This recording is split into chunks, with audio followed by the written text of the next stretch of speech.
Sakitu Raden kasep anaking anak ibu sakali deui ibu tumaros cu. Nah teh naon ieu teh daging naon geuning ieu marasana leuwih empuk leuwih beda tinu biasa. Ngalimet raos tadi. Asa leuwih ngalimet di bunga daharna asa maninikmat pisan. Jauh jeung lauk anu sok dijualan nyaeta ku tukang lauk di dieu di antarana ku Bi Icih jeung ku Bi Ilah. Jauh komo eta mah sok ngajualan lagi lauk anu sabelah. Nyaeta lauk lamun cek zaman ayeuna mah lauk kukudian eta teh lauk sulit ati. Ibu leres pisan eta teh hate manjangan sakumaha anu dipunut ku ibu. Angger manjangan. Manjangan Manjangan anu keur memeujeuna eta teh. Tah gitu. Jadi perbedaan dina aya. Tuh saur aki lengser oge kapan kitu? Perbedaan kalorina benten. Tah. Ngan ari ibu mah tetep ieu teh teu geunah hate, cing daging naon jujur ka ibu kasep. Jeung ari situ mangka mana? Di dieu Jakasona ngahuleng ngaraga meneng bingung nu teu manghitung-tung susah nu taya hinggana. Kitu kumaha kieu kumaha nu antukna ieu Jakasona kakeunaan ku panyakit bingung kitu kajantenanana.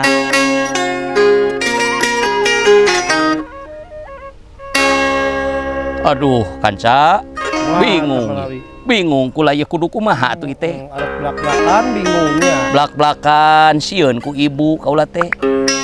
Ari teh blak-blakan ayo ditanya terus. Mani ngadesek Kangjeng ibu kanca. Sok jujur ka ibu kasep. Jujur ulah aya nu didingding kelir genang siloka ulah aya nu disumput salindungkeun ulah aya nu dipinang-pining kasep bager anaking. Sok ti mana eta teh daging naon kalayan si tumang teh ayeuna di mana? Atuh di dieu barang nuju kaayaan kitu. Aya suaratan katinggalan ngarupikeun Gandam Ramo. Anu ieu Gandam Ramo teh nyaeta ti carogena Dayang Sumbi. Kalayan netelakeun anjeunna tos aya di alam marakayangan kaayaanana. Dangu Kumaha ta Banawi? Nu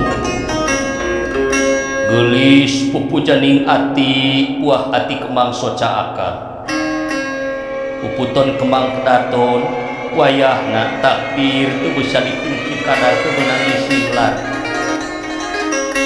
papasten anu tumiba yen akang teh demi kanyaahna kanu jadi anak jeung demi kanyaahna kanu jadi pamajikan akang ayeuna geus kumaha simpati tumekaning perlaya dicabut umur kuno gaduh dipetak nyawa kuno bogana syariatna eta anu di nyaeta anu didahar ku hidup teh eta teh hate akal atuh di dieu Dayang Sumbi estu ningrep geuneuk rai pias pamen teu ngadaun wera amarah nak gila-gila ieu Dayang Sumbi sehingga inyana lali kana temah wadi hilang kana kasopanan salaku wanita anu berbudi kitu kajantenanana.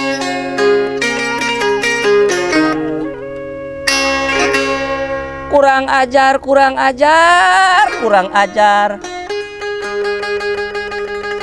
geuning dirasa-rasa beuki karasa ku kaula yen geuning anu jadi anak teh ngalunyak boga tata krama eta budak Jakasona. Ibu jujur coba sia jujur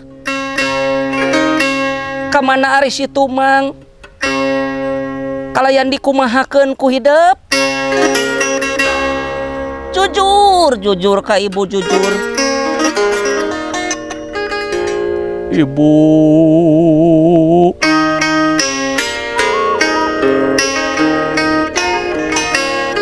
sewu ulah janten benu, salaksa ulah janten duka, saketi mugi ulah janten rengating penggalih.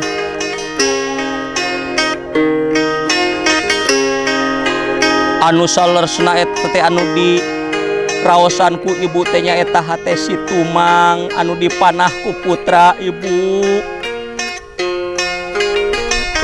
Margi putra teh bubujeng teh kaleuweung teh teu aya hasil. Nya kapaksa si Tumang ku putra dijamparing kitu ibu.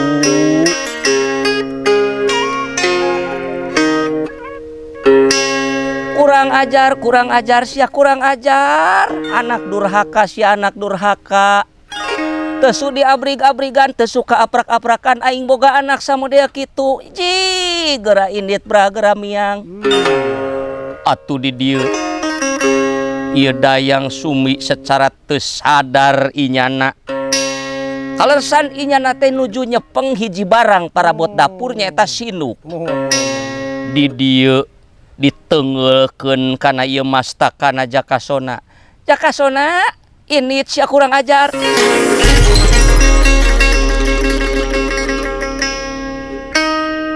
Getih remes tina mastaka ieu Jakasona.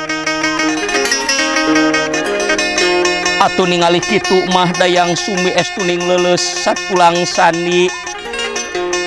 Teu aya daya kalayan upaya. Itu kaayaanana.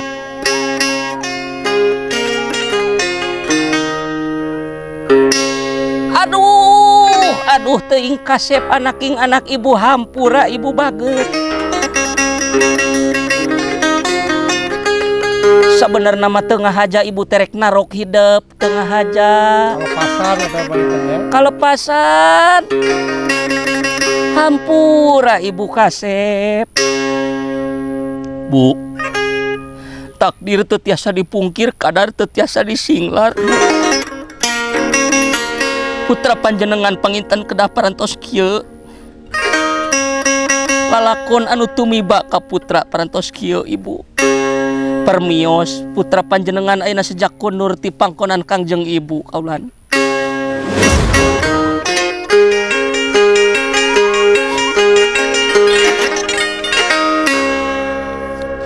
Kacarios ieu Raden Jakasona parantos kunur ti payuneun ingkang ibu. Dayang sumi nu aya ukur hanyakal, nu wungkul ukur kaduhung, kitu kajadianana.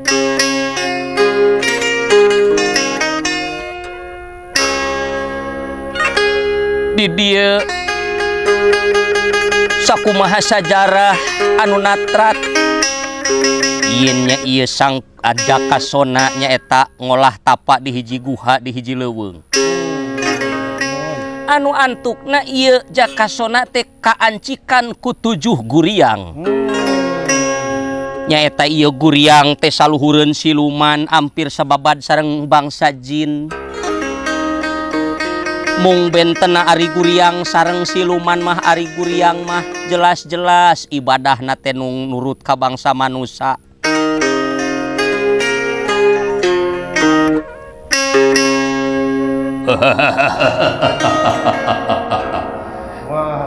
Asep Jakasona gerah hudang tina tapak teh cunuk waktu ninggang mangsa ayeuna hidup geus kudu hudang tina tapak. Geura amalkeun ilmu anu geus dibikeun ku kula. Kalayan geura babakti ka lemah cai, geura sabaraga ka nagara. Eyang, guriang. Onyuk sumangga wayah panjenengan sejangestokeun kana naon rupihal anu didawuhkeun ku salerajeng eyang. Tah, ayeuna mah kieu kasih. Hidup engke bakal papangih jeung hiji lalakon anu moal nyangka hidup di anggana oge. tah didinya ku ayeuna kitu hidup ayeuna kudu ganti ngaran kulantaran hidup teh ayeuna geus kaancikan nyaeta ku 7 guriang nyaku kituna ku eyang hidup ayeuna baris di ngaranan Sangkur Guriang kitu dina ujaring ieu carita.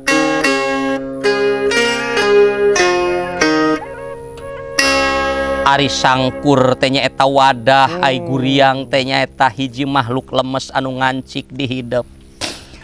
Supaya ringkes ieu ngaran, hidup ku eyang bakal dibere ngaran Sangkuriang atawa Sangkur Guriang atawa wadahna roh-roh makhluk gaib anu ibadahna tumurut mitutur ka bangsa manusia.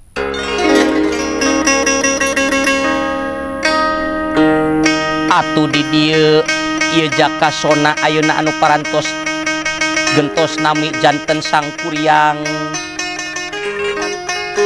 estu ningalalana aya paripaos tunggul dilarud catang dirumpak pasir diirik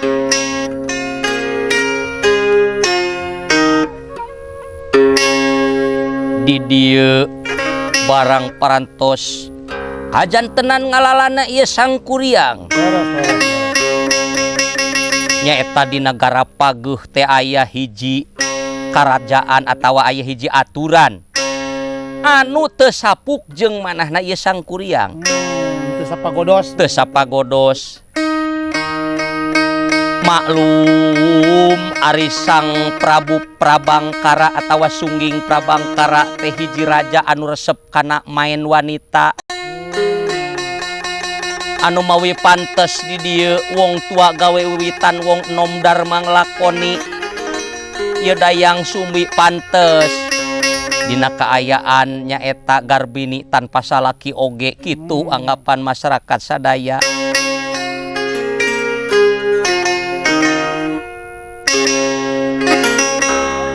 Aduh jadi Kumaha lengser. Geus pucung heuh deui wae ieu masalah ayeuna ieu. Lakon yang itu jalmi mah teu oleh ngalalakon. Bareto Kangjeng Raja nyaeta Sungging Prabangkara ngusir putrana nepi ka ayeuna teh duka di mana ieu da satasna dilongo ku kaula teh nyaku ua. Kalalina geus nya. Di sataun anu kaliwat ku ua teh dilongok geus eueuh ti dinya. Geus eueuh ti dinya Dedi. Ti saung eta malah saung eta nage ruag. Saung rangon teh. Nah ka mana cek teh ieu Raden Ayu bet eueuh. Tah ayeuna muncul deui raja teh bet aduh. Ngadon ngakutan parawan desa. Mojang kampung ngadon dikirig diirid ka karaton. Dianggo pamuas nafsu na duh Dedi rek kumahaeun pijadieunana ieu karajaan. Ayeuna rajana geus kitu kumaha pirayateunana ka handapna. Nya aduh. Namung di dieu para pejabat-pejabat kerajaan seueur anu laporan yen di pakampungan barang nuju nyanak para mojang ieu para pejabat atanapi prajurit negara teh dihalangan nyaeta ku hiji nonoman anu ngangken Sangkuriang kitu kaayaanana. Ragotna perang antawi Sangkuriang sareng prajurit negara Paguh di dieu teu kacarios.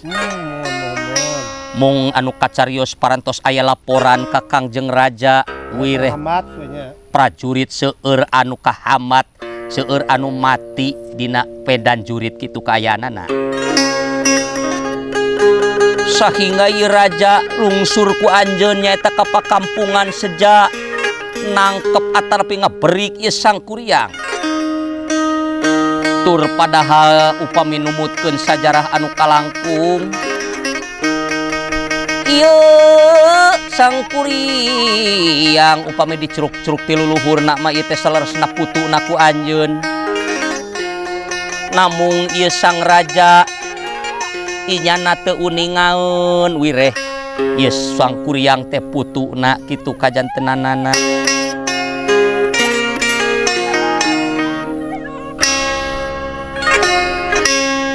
He, sang kuryang. Nah anjeun anu ngaran sang kuryang teh bener. Raja, Kangjeng Raja. Nah anjeun anu ngaran atanapi nu neulah Sungging Prabangkara, Raja Nagara Pageuh. Bener. Kaula sang Raja Nagara Pageuh ngaran kaula Sungging Prabangkara. Nah bener anjeun sang kuryang anu jadi pangacau di ieu nagara. Lain pangacau ai kaula amarah Gusti. Saleresna ari kaula mah sejak ngalereskeun ngabeberes. Ieu di nagara teh atuh ulah di aya kateuadilan atuh Gusti. Rakyat leutik digencet, perekonomianana digencet, bantuanana dipepet. Komo ayeuna parawan-parawanna di ieu rakyat atau mojang-mojangna di ieu pakampungan ku salira diakutan demi keur muaskeun nafsu salira. Urusan aing tamah tong pipilueun maneh. Ih, sok sanaos teu pipilueun oge kaula teh tina hate nurani kaula asa ka ketuk. Wajib ngageuing kaula teh komo anjeun salaku pamimpin kudu mere conto atuh. Nah, da ieu mah pribadi sang kuryang. Ih, pribadi oge kapan ieu teh nyanak kana masyarakat sakumna Gusti. Di dieu tina paseueur-seueur saur dugi ka adu peureup, dugi ka adu fisik, dugi ka peperangan ragot antawis ieu sang kuryang sareng Sungging Prabangkara Raja Nagara Pageuh kitu kaayaanana.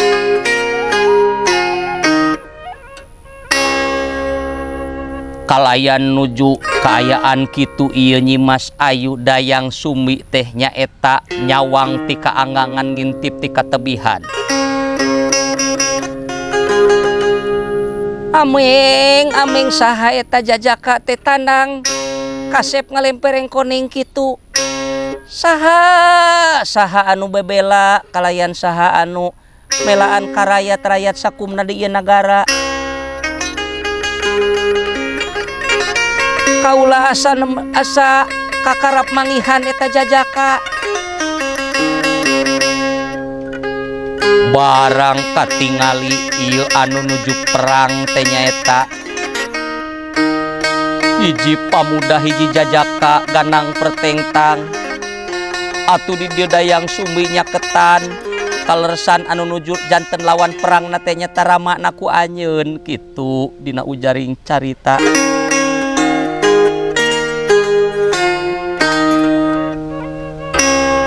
Keheula jajaka, keheula nonoman. Daguan heula ulah waka dituluikeun eta peperangan. Eta teh nu jadi lawan anjeun teh bapa kaula. Dayang Sumbi geuning anjeun ka dieu. Leres Kangjeng Rama putra panjenengan ayeuna dateng ka pangkonan salira Jeng Rama. Saha nyai teh? Ye kaula teh Dayang Sumbi jajaka nah saha ari anjeun. Oh, kaula anu ngaran kaula teh sang kuryang. Sang kuryang ti mana? Kaula ti leuweung ti hiji alas pring ganding Ancala nyaeta anu kareh ka Banasapon ka ieu nagara. Kabeneran kaula teh cicing di hiji guha di ieu leuweung. Oh jadi anjeun teh meureun bisa disebutkeun murid saorang pertapa. Tiasa kitu oge nyai. Di dieu maklum manusa taira anger dina hiji katangtosan. Ieu Dayang Sumbi estuning katarik ati kapentang asmaragama ku ieu sang kuryang kitu dina ujaring carita.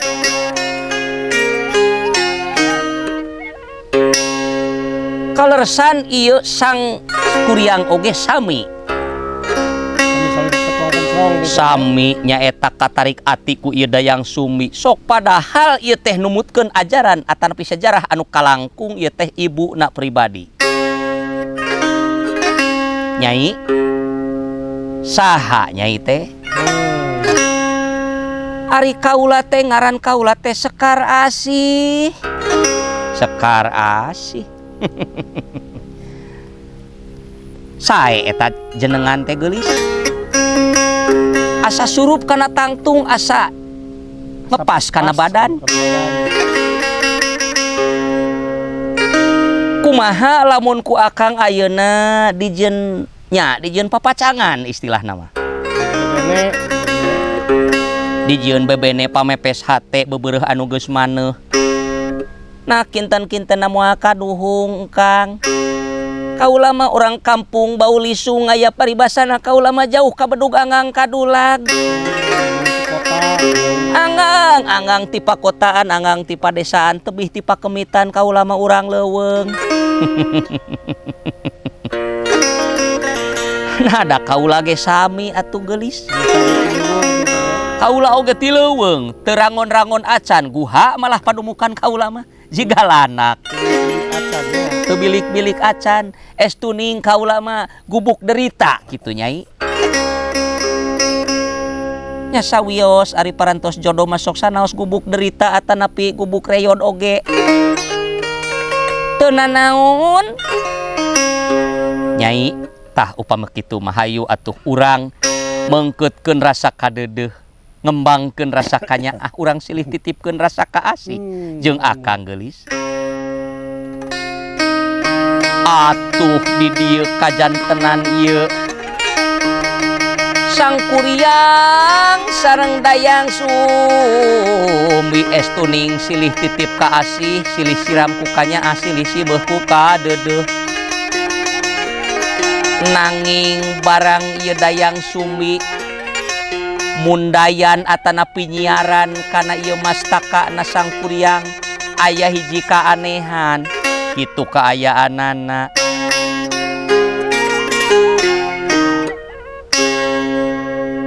Kaula nun engkang Sang Kuriang nah ieu teh mastaka teh kunaon kaula nun? Henteu. Nah kumaha kitu? Geuning ieu dina palih dia bet botak teu aya rambutna. Sapertos ieu teh sapertos aya nu tapak nganiaya. Terus si Agus tambah bujur sedikit ya. Tah kitu engkang upami saur bahasa ayeuna mah agak gundul sedikit. Nah, ai nyai. Nyai. Lamun kudu-kudu teuing mah diriwayatkeun ku engkang kieu teh nu. Engkang teh baheula keur leutik mah ngaran teh lain Sang Kuriang. Ngaran engkang teh Jakasona. Tobat. Jadi engkang teh nami teh Jakasona. Jakasona nu mana ieu teh? Jakasona nu ti leuweung, anu padumukanana di Saung Rangon, palih ti kiduleun leuweung ieu rupina. Tetangga. Tah kitu. Cing ari tuang ibu saha engkang? Cobi wartoskeun. Ari sainget kaula mah ibu kaula teh nyaeta Nyai Dayang Sumi. Di dieu ieu Dayang Sumi estuning rasa perasaan sedih, bungah, isin ngagulung ngajadi hiji dina manahna ieu Dayang Sumi.